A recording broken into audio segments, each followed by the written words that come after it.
boxing news today. Good news for PBC and their boxers and boxing fans in general. They've just announced a new deal on the heels of Showtime opting out of boxing. And their new deal is, in fact, with Amazon Prime Video starting in March of 2024. So, we were all wondering what would happen with PBC and their fighters. And by the way, we did throw in our offer to PBC and say, hey, man, we'd be happy to stream those events for you. Anyway, they chose Amazon Prime Video over Talk a Fight. Alrighty, upcoming fights to mention here. As y'all know, Devin Haney going up against Regis Progress. And Jake Paul up against Andre August. Cruiserweight battle coming up. I'm sure a lot of his fans, Jake Paul in particular, fans will be looking forward to that. Then we got Jesse Bam Rodriguez coming up against Sonny Edwards this month as well. A fight taking place in Glendale, Arizona for the WBO IBF flyweight titles. As we all know, and we're looking forward to it. Over in Riyadh, Saudi Arabia, we're looking forward to seeing the big heavyweight clashes, as well as a couple of other fights. Dimitri Bivol included in that one, light heavyweight. That's December 23rd. A couple of days later, over in Tokyo, we're going to see Nayana Inoue go up against Marlon Tapales for the undisputed super bantamweight titles. Obviously, there are other fights going on.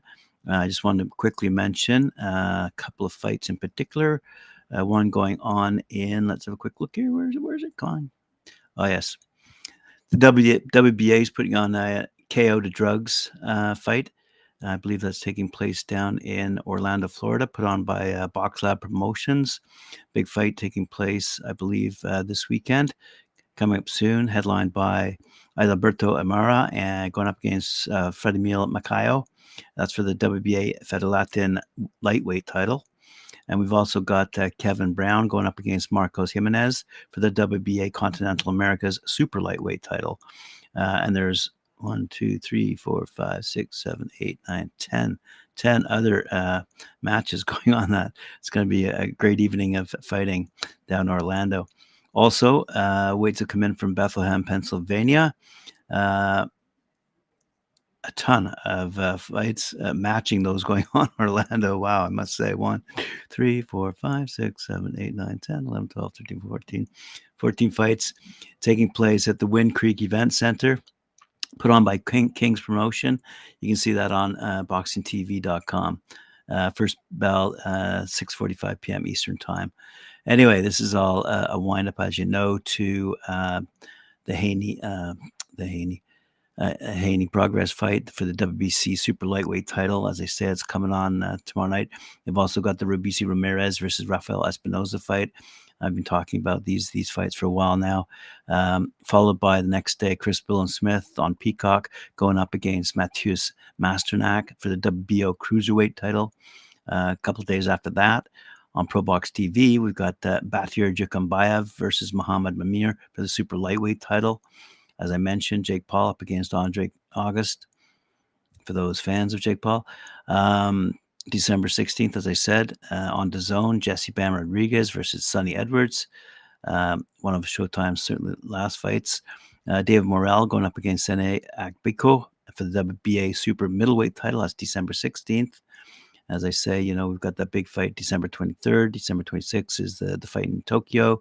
And then we're into January 2024. So I wanted to save that for later. But I do also want to mention this weekend, we're going to see an interesting fight take place down in the Cayman Islands. Headlining at the Lions Center on Grand Cayman is Birmingham's Matt Windle defending his Commonwealth light flyweight title against Doncaster's Craig Derbyshire. The showdown is a strong contender for Fight of the Year. Okay, it's a groundbreaking event. The first time a Commonwealth title is to be held on the islands. And to add to the excitement, boxing legend Roy Jones Jr., who was recently on Talk and Fight, will be there as a special guest. I know there's a couple of young ladies. Do I have that for you? They're going to be fighting. So let me have a quick look here. I thought I had it. No, there's a couple of young ladies going to be fighting on this card as well. It looks like a really good fight anyway.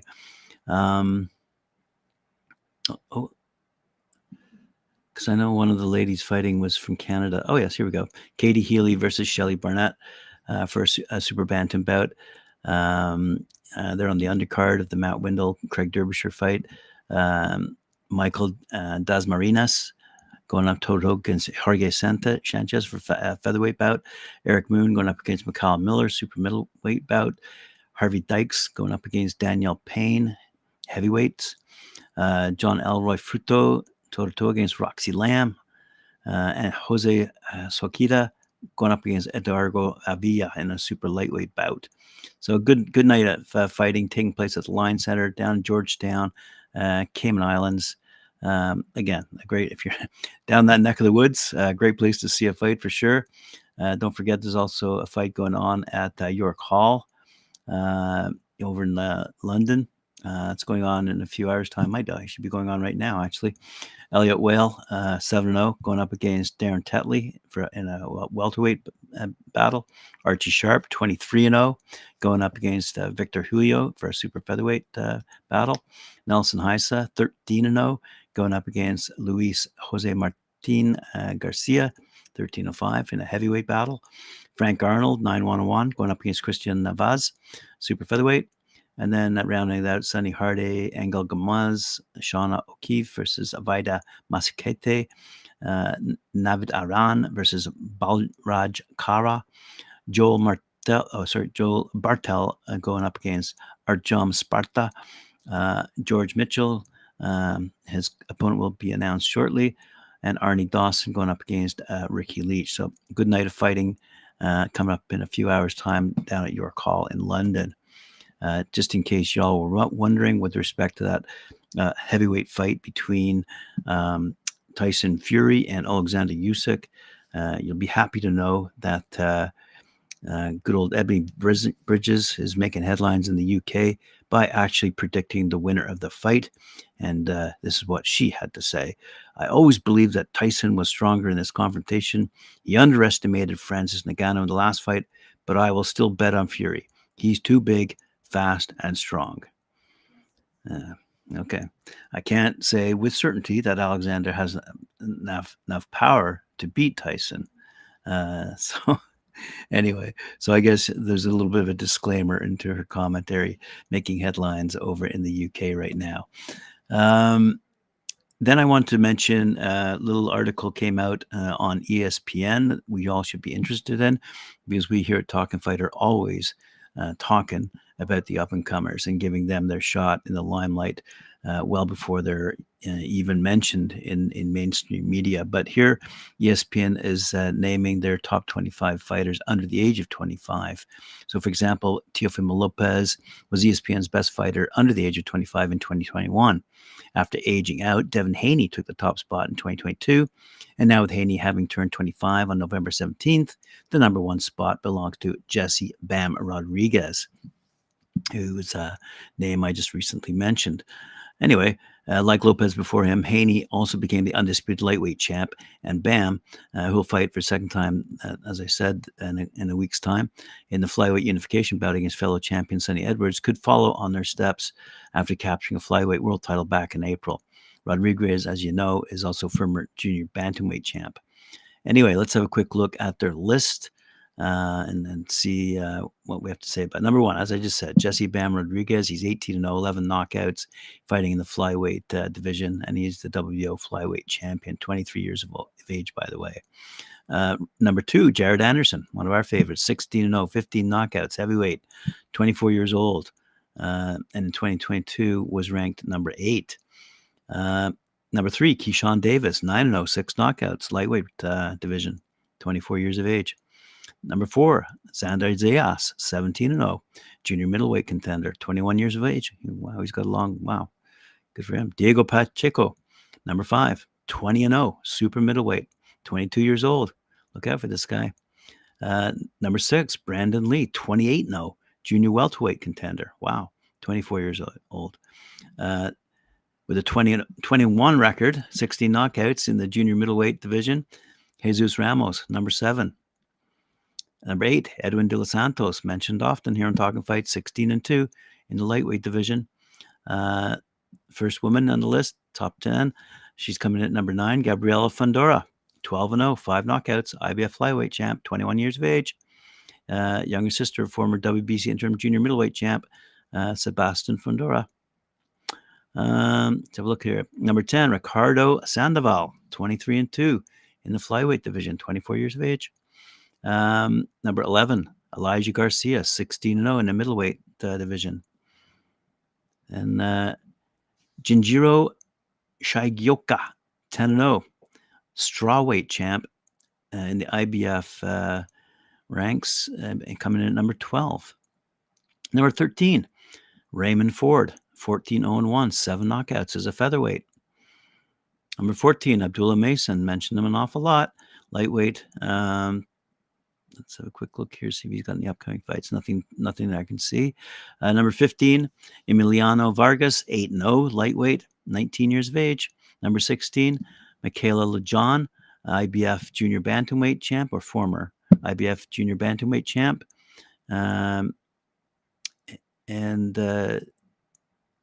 She doesn't have any fights upcoming either, I don't see. But good for her making this list as well. Number 16, 14-1-1. Number 17, Angel Ayaya Lardizabal, 17-0, flyweight contender, 23 years old. Well on his way to winning a title, for sure, out of Mexico. Caroline Dubois, 8-0, lightweight contender, 22 years old, coming in number 18. Number 19, one of our favorites here on Talking Fight, Richard Torres, 7-0, 7 knockouts in the heavyweight division, only 24 years of age. He was the 2020 Olympic silver medalist, and we've mentioned him a lot, so I don't need to go into many details on him. Floyd Schofield, another fellow we've mentioned a lot on Talking Fight. He's number 20, Kid Austin, up and comer. Number 21, Jose Angel Gabriel Rosa, 23-0, 17 knockouts in the junior welterweight division, 23 years of age, southpaw. 22, Dave Apolinario, junior welterweight contender, 24 years of age. He's from the Philippines. And those Filipinos are always going toe-to-toe against the Japanese, it seems. But this guy's, his biggest moment, it says here, on ESPN's Full Story. Invite you to check it out. Apolinario secured a monumental victory with a spectacular first-round knockout of South African southpaw Gideon Bateluzzi in January 2022, and who was boasting a record at the time of 23-5. And this triumph stamped his status as a rising contender. Very good. Number 23, Hamza Shariz, middleweight contender, 18-0, 24 years of age. Wow, good for him. Shiriz's progress this year has been slowed by an ear injury, which will prevent him from fighting again until early 2024. But he stopped Dmitry Mitofanov in 2 rounds back in August for his 12th stoppage win in a row. So as I said, 18-0, 14 knockouts. He's got the power and a commanding long jab, and he can box. But here he is sitting at number 23. So good for him. These are global rankings among both men and women, all divisions. Good job by ESPN putting this together. Number 24, Carl Martin, 22-0, junior featherweight, 24 years of age. Now, due to injury, this particular southpaw only fought once this year in 2023, and extended, however, his unbeaten streak. It's now 22-0, 17 knockouts, with a wide decision win over Oscar Duguay in August. His team has been working to secure a U.S. visa in order to take his career beyond the Philippines. Coming in at number 25 at 10-0, 7 knockouts, Adam Azim, who we mentioned very recently here on Talk and Fight, the British star in the junior welterweight division. Originally, his parents were from Pakistan, but he's an Englishman with quick hands and athletic footwork, and he burst into the UK scene with some explosive knockouts.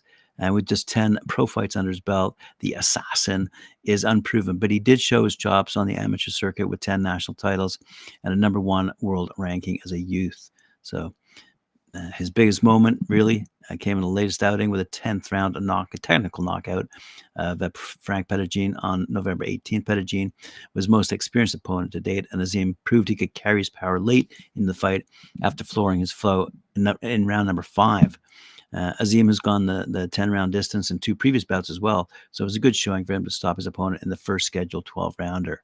And there you go, top 25, under 25, according to ESPN, rounding out the year 2023 as we head into 2024.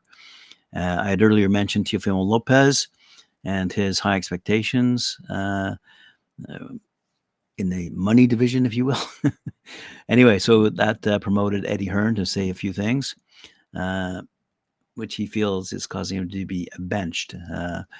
He feels the WBO light welterweight champ, 19-1, by the way, Lopez has unrealistic expectations about what he should be getting for his fights, and that could ultimately hurt his career if he's sitting and waiting on huge money to fall into his lap from his promoters. A story courtesy of Boxing247.com. Hearn says that if Teofimo would be over $2.5 million for a fight, he would want $10 million, which is an absurd amount of money considering he couldn't sell out the 5,500 seat Hula Theater in Madison Square Garden in New York for his last fight in June against Josh Taylor.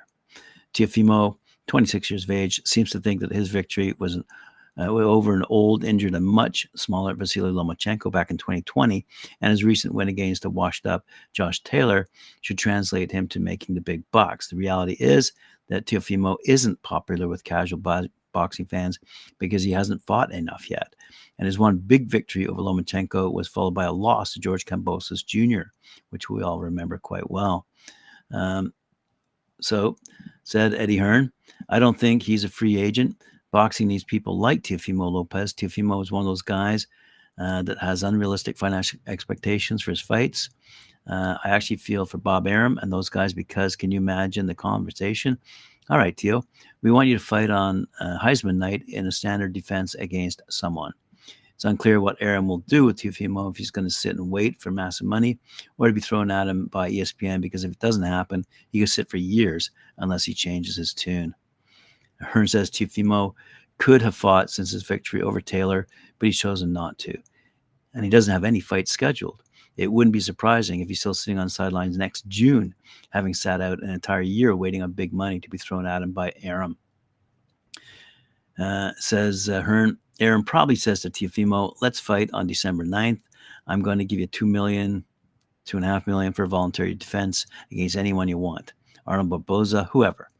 $2.5 million. You joking? I want $10 million. On what basis? Says Hearn, imagining that conversation taking place. Anyway, Teofimo is not interested in fighting Arnold Barboza Jr., so he's a bad example. He seems to want Ryan Garcia or Devin Haney. These are potential fights for Teofimo, but not if he prices himself out. You can't sell out the theater, the Hula Theater, at the Gardens. It's not non-pay-per-view on ESPN. All the numbers are mathematical and factual. Unless the promotional company, says Hearn, wants to lose several $1 million for doing the fight, it can't happen. It's all very well to say, I'm worth this. On what basis? Let the fighters own the show. Let the fighters own the financial of the show. You'll see very quickly what you're worth. I think Teofimo is amazing. I think he's a great fighter, said Hearn. But Hearn believes that Teofimo would get big money fighting Regis Progress or Ryan Garcia. Progress would have to win that fight against Devin Haney on Saturday, however, and Ryan wants Rolando Rolly Romero, as I've mentioned earlier this week. So it's unclear that he doesn't want to take any risks for the time being. Sad news, and we've often mentioned that here on Talk and Fight, which is a big issue. No, that wraps me up for today. Thank you very much for joining me. Appreciate it very much. Remember to like, share, subscribe, hit that notification bell for me, and we'll see you later on. I believe we have a special guest coming on at 4 p.m. Eastern Time on Mike Orr Show, Knuckle Up. I'm going to keep that as a surprise, but I will mention 2 words, Quiet Storm. And then 7 o'clock, Tim Witherspoon and Lou Eisen hopefully will go toe-to-toe on the Friday night panel, moderated by Mike Orr again. Good stuff. Thanks very much for joining me, and you'll see me again next week here at Boxing News Today, 11 a.m. Eastern Time. Thanks again for joining me, and we'll see you then.